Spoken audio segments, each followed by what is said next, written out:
their political aspirations been? Well, I have been, and I will continue to do that. I believe that this is an issue that's bigger than any one person. I don't want to make this about me. I'm happy to do my part to lead, but if you want to get something done, you have to do it on a bipartisan basis. You have to have broad support within your party and with the other party. And I'd be happy to be part of leading an effort to do that if others on the other side of the aisle and within my own party would join me in that. But I do intend, if they don't do something by the end of the year, to develop a ballot initiative that we could then begin to work on in 2015 if the legislature fails to act.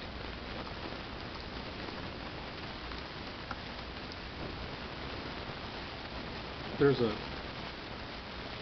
African American community says they need more evening hours, they need more Sunday hours to vote. That's traditionally when they get out to the polls. Why not just provide them with those hours?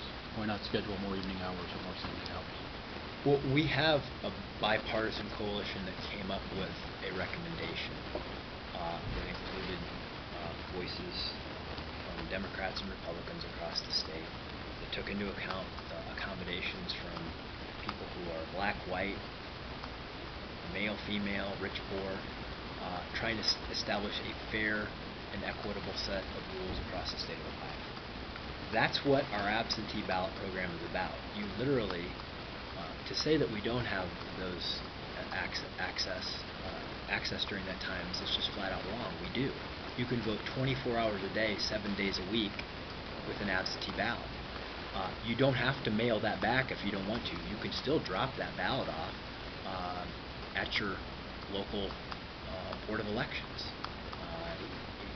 even after hours in the drop box. So we have voting that's available 24 hours a day, 7 days a week for a month. And I guess the question that I have in response is, explain why 28 days when you can vote for a month without leaving home isn't enough, because more means more money, more expenditures, and I get more complaints from local counties, Democrats and Republicans, who explain to me that we've already made it too expensive and too costly the way it is, and for every dollar more that you spend on elections is a dollar you don't spend on education or roads or health care or something else.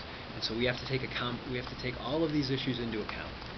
As I said, making it easy to vote, hard to cheat, balancing access with the integrity of the system, also making sure that we can afford to continue to provide these services, that we're being cost conscious about it, and that people feel good about the way we're doing this. And by and large, people should feel great about Ohio.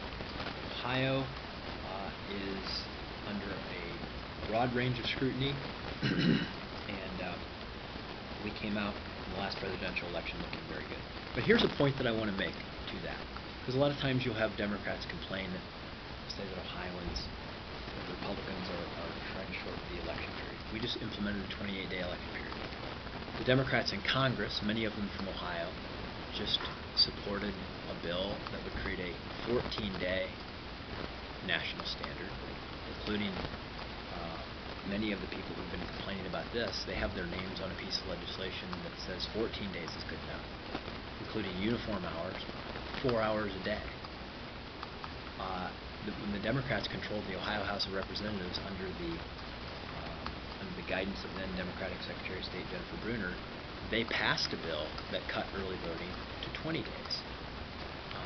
And the bottom line is, whether it's 14 days or 20 days or 28 days, all of them are perfectly adequate to serve the needs of voters if we do it the right way, in conjunction with mail-in ballots. All of those are adequate for serving voters' needs. The important thing is that we end the controversy about this and do it in a bipartisan basis. I would love for Democrats and Republicans to come together on this, the lawmakers, but they've been unable to do so.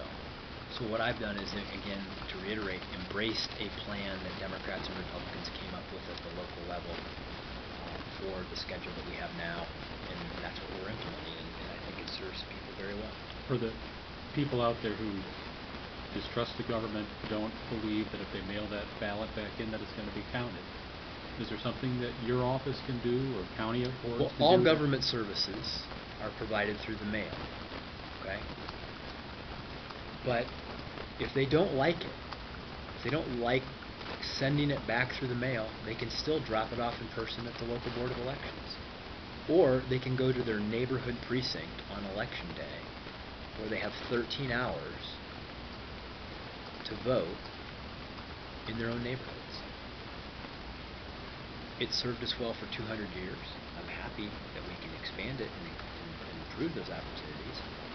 But for every excuse that somebody might have, I can come up with an alternative for them that exists right in existing law and through our existing schedule.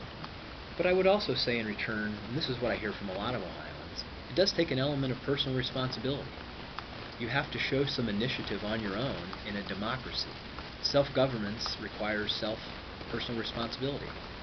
And in our nation, voting does require an effort on your part, meaning you should know who the candidates are, what the issues are, what they stand for, what the rules are, and how to do it. We've bent over backwards in Ohio to give those opportunities, and I'm happy to do that. But we also have to balance issues with cost. We also have to balance issues with the integrity of the elections and making sure all of this works right. So I've yet to hear somebody come up with a reason about why they couldn't vote that isn't accommodated by this current system.